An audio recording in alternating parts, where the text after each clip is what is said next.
បងប្អូនដែលមានដីហើយដាំក្រូចឆ្មាមានដែលចាប់អារម្មណ៍អត់ថាក្រូចឆ្មាឆ្នាំនេះផ្លែច្រើនអីចឹងណាបងប្អូន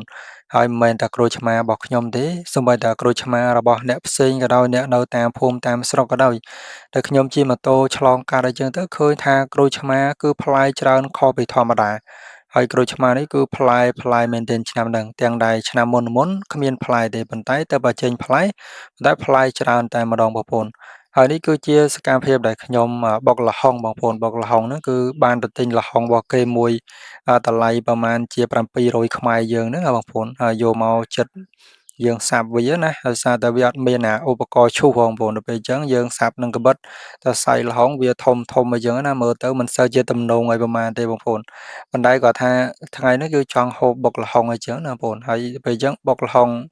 តែមួយហ្នឹងគឺអង្គុយហូបម្នាក់ឯងតែម្ដងហើយយើងបេះបន្លែនៅតាមផ្ទះបងប្អូនដូចជាស្លឹកកន្ទួតហើយនឹងគេហៅថាក្តាតហើយត្រប់ញងអីហ្នឹងគឺបេះនៅជុំវិញផ្ទះហ្នឹងឯងបងប្អូនដោយថាបងគាត់ដាំផងអីផងអញ្ចឹងទៅយើងបេះផ្សំគ្នាអញ្ចឹងណា អញ្ចឹងបានថាបើសិនជាមានដីទន្លេធំទូលាយណាបងប្អូនយើងដាក់ដាំទៅគ្រឿងហូបចុកបន្លែបកាដែលជារបស់ធម្មជាតិយើងដាំបានដោយខ្លួនឯងយើងហូបទៅស្និទ្ធណាបងប្អូនมันមានអារម្មណ៍ភ័យខ្លាចថាប្រើថ្នាំប្រើអីទេហើយកាលពីមុនបងប្អូនកាលពីមុនតាមផ្ទះតាមអីហ្នឹងគឺពុកគាត់ដាំគាត់អីចឹងណាបងប្អូនពុកគាត់បកកែដាំបងប្អូនដូចជាននោងបន្លែផ្សេងៗហ្នឹងគឺពុកគាត់ដាំដំណាំដាំអីជុំវិញតែផ្ទះនឹងឯងចង់ហូបចង់អីហ្នឹងគឺមហត់ចាំបាច់ទៅរកទិញឯណាទេបេះតែតាមលបងបេះតែតាម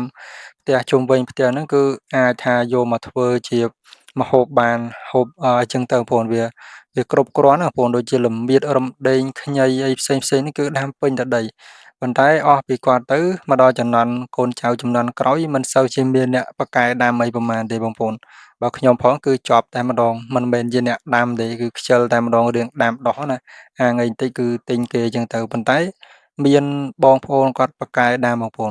គាត់ប៉ាកែដាំគាត់ល្ឯងជាដាំនេះដាំនោះបានអីចឹងណាបងប្អូន